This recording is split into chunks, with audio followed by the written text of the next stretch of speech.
So I know a lot of new investors are coming into GTII. They have a ton of questions and it's getting very repetitive. So people keep asking, can this do HKD? What's the potential? What's your brackets? I'm going to give you my opinions. It's not financial advice, not telling you when to buy or sell. This is just my speculation, my opinion. Here's HKD. I know a lot of people look at it. Oh, is that going to happen? Are we going to go to thousands of dollars? Probably not.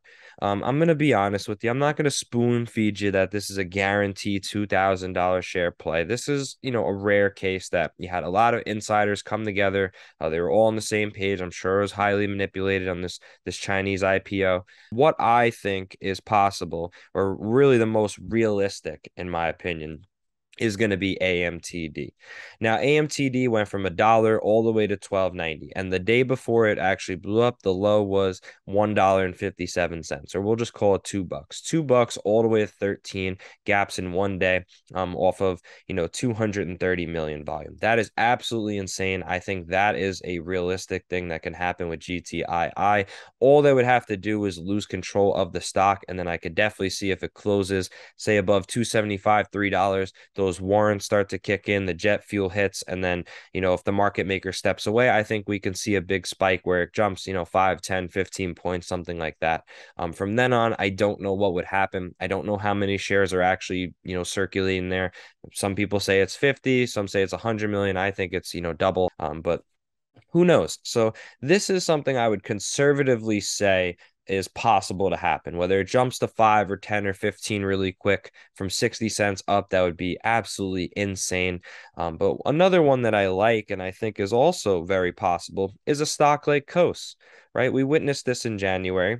The stock was trading at about $3.45, and then 3 days later, it went all the way up to around 171, I believe, in after hours. So this is something where I believe is also a very high potential of hitting or anywhere in between. Say it goes to 20, 30, 40.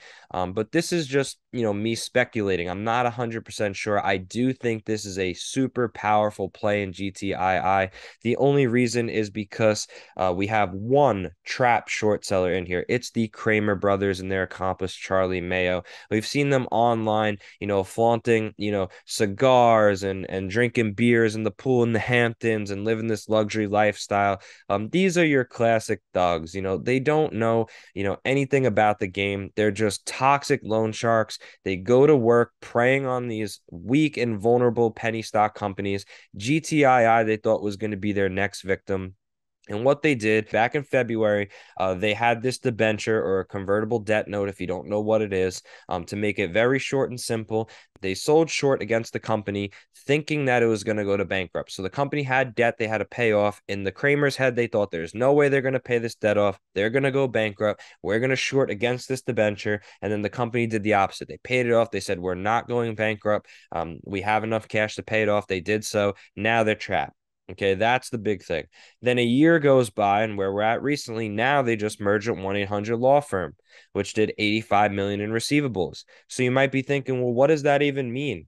Well, you have a company, GTII, that earns zero. They earn nothing, zero. And now it goes from 85 million in accounts receivable. That is a credited account that they're owed money. So that's what we're waiting for. They need to do the audits. They need to put the pen to paper, and they have to make that official. But on a very conservative note, people say that, we're going to see, 60, 70% of that. So that would be, 50 to 60 million dollars that they're going to have in cash on hand. And that's, again, being conservative. It could be more, it could be 70, 80% of that 85 million. So zero to call it 50 million in cash. I mean, it's a huge jump. It's a very, very big deal. And that's going to add fuel to the fire because the Kramers, they don't want to run the stock up like true shorts. They're not doing it like AMC, right? They're not doing that where they're letting the stock run up and hit it down, letting the stock go from 9 all the way to 34 and hit it back down. They can't do that. They keep pushing it down lower and lower and lower.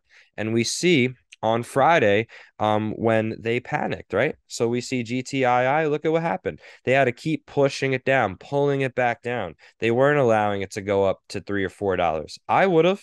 If I was shorting this, I'd say let's run this to $3, $4. People think it's going to break out and go to the moon and hit it down, but they can't do that. Okay, so that is a big deal. So when I look at potential for short plays, this is a whole different ball game compared to like AMC or GameStop. This is one toxic lender that is trapped in the play that has probably created 100, 200 million naked shorts. Okay, there's no way they're going to play this game once they lose control. They are going to have to run away from it.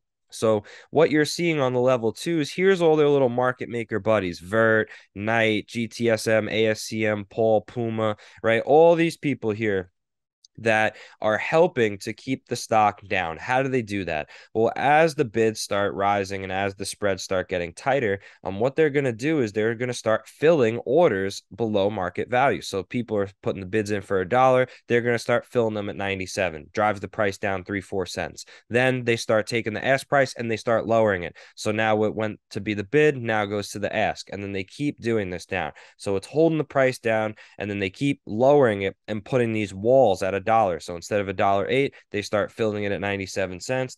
The price drops to 97 cents. They lower all the ask here and they put up a big wall at $1. So now it's hard. Now you got to wait for 5 or 10,000 shares to go through $1 before it can move up a few pennies. And that's the tactics that they keep doing. It's selling it down, creating more, washing sales back and forth.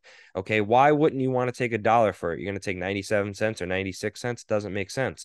But sure, it does if you're washing the trades. You're going back and forth. It's not a sale because you're not buying and selling the stock. You're selling the stock short, and then you're trading it to one another. Okay, that's how these tactics work. And they do this all the time. Now, what is really significant in this play, I think, is taking a look at the weekly volume, right? We see a clear-cut break out of this wedge, pennant, flag, whatever you want to call it. And we see all-time high volume. Now, you might be thinking, well, how is this possible that we see, all-time high volume and the price isn't reflected? Well, we'll get to that in a moment. We see 10.84 million and the stock only went to $1.78. Why didn't it go to $8 or $10? Doesn't make any sense. But we'll clarify that right here. So here we're taking a look at the FINRA data. This is just Wednesday to Friday. We see 60% short volume came in on Wednesday, which was 400,000 short out of the 600,000 total. Then on Thursday, we saw 50% short volume, or 3.03 million out of the 6 million total, which was just absolutely massive. And then on Friday, we saw 1.7 million.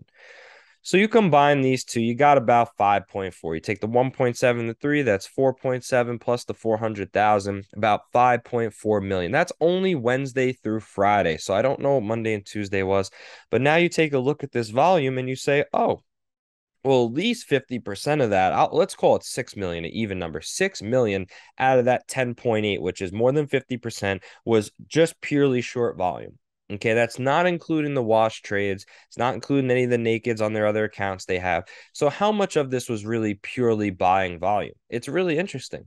I'm not sure. I would say anywhere between 1 to maybe 2.5, 3 million at most people were buying. But it goes to show you what just retail power could do. Retail took the stock from 62 cents all the way up to $1. I mean, that's a huge gain. That's over 60% gain in 1 week. So I don't know how you couldn't be happy with that. So imagine what happens when the computer starts to buy. Computer starts to buy, they lose control of the stock, goes to $2, $3, $4. They now have to step away because they're about to get blown up as, let's say, 50 million shares come in on the order desk. Buy 50 million shares. There's no, instructions on the order. Go into the open market. Now you look at the level twos. Computers have no choice but to just buy. Let's call this a million on the ask. They wipe it out the first million. Boom, it goes to 386 just like that. You're saying, how did the stock just jump like that?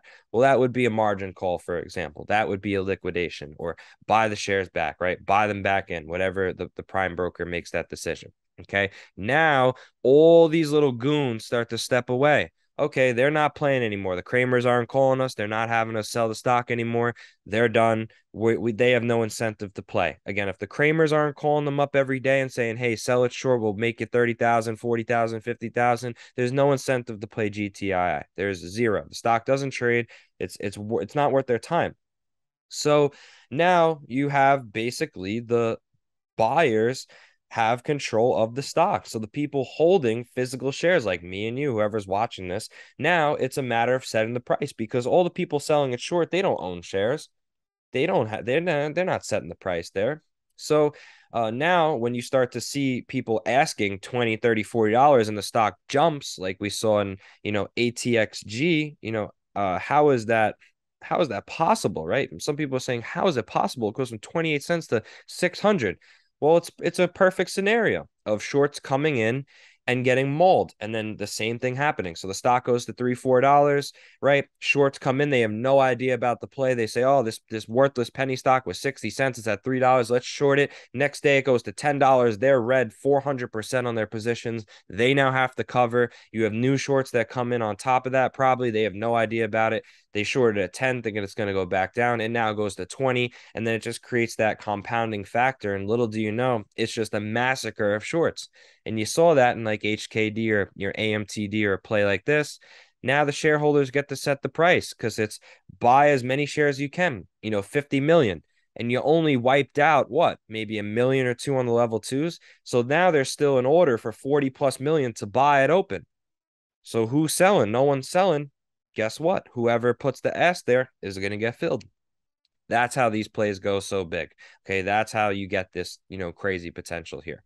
So you saw the volume. You saw that it was a ton of short volume that came in, all-time high short volume, or the real short. We're seeing 10.8 on the weekly, the all-time high as well for the company. This is really significant. This is very, very big. I think that the on a conservative note, AMTD or a 0 to like a $10 or $15 spike is a conservative play for GTII. If you want to get risky, and ride it all the way up, if you think it's going to do those big numbers, great. But I can't sit there and spoon feed you that it's going to go to hundreds of dollars. I don't know if that's the case. It can only go to 20 and die, and go to 50 and die, and go to 10 and die. I don't know. So that's really the big thing that I'm, concerned about is you have one toxic loan shark. You have an OTC company that does not trade options, right? No options here. So there's nothing that's going to be able to nullify the volatility. They're not going to be able to kill it and crush it by basically hitting that max pain number that you see for like AMC or GameStop. There's no after hours, so they're not able to, attack the stock off minimal volume. They have to sell a lot of it. And you see millions of volumes being sold to hold the price down. And still it's up 60%. Still after they create over 5.4 million shares, minus the wash trades, minus all the BS. So it's a no-brainer. It's a no-brainer on what's going on. They're in deep trouble. They can't let the stock go up. And I think, next week it's going to be a very big problem. It's going to be very costly for them to hold it down, especially if new guys start coming in. So how do we beat these guys? We have to keep applying pressure. We have to put our foot on the gas, keep buying, keep crushing them. Every time they have these BS orders here, slap the ask, keep raising it on them, keep making them have to sell it back down. Eventually something's going to give.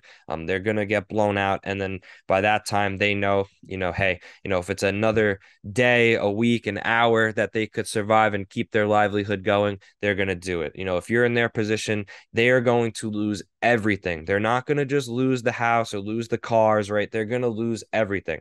So while they're taking pictures in the Hamptons, smoking cigars, drinking beers, and thinking, they're the man, really, they're just some toxic thugs that don't really understand how the market operates. They call up the company asking to buy the shares back. Who does that? I mean, we're dealing with morons here, guys. So understand what you have in front of you. If you don't get it from this video, please, pray on your hands and knees and find a different trade here. Get out of the equity markets. This is a serious play. This is not a penny pinching play. I didn't get in it at 60 and 50 cents to sell it at $1. I didn't get in it to sell it at $2 or $3. I came here to make some life-changing money. So that's me. That's my opinion. Do whatever you want to do. Understand the play so that you don't have to keep asking the same questions. Not going to waste any more of your guys' time. Hope you understand it. And as always, we'll see you in the next one.